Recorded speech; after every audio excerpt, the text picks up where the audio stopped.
উচ্চ ফলনশীল আলুর চাষ পদ্ধতি এখানে দেখানো হচ্ছে। আপনারা দেখতে পাচ্ছেন খুব সুন্দর একটি ছোট জায়গার মধ্যে বেকু রাখা আছে, সেচ দেওয়া হচ্ছে।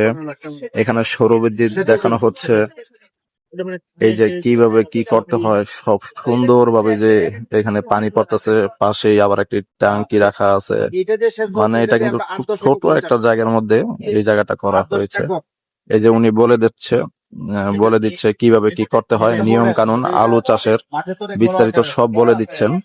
এই এখানে কাস্টমার দাঁড়িয়ে আছে, যারা দেখতে আসছে, জানতে আছে তাদেরকে। এটা বন্ধুরা দেখতে পাচ্ছেন এই জায়গাটা আমার খুব ভালো লাগলো। এটা করতে আপনার 1.5 শতাংশ মতো জায়গা লাগবে। 1.5 শতাংশ জায়গা। হ্যাঁ, মানে আমরা আগে ছোটবেলায় শুনতেন না, ইন্দিরা কুয়া, পাতকুয়া যে আছে, এই কুয়াতে আমরা পাম্প বসাইছি, সাবমার্সিবল পাম্প।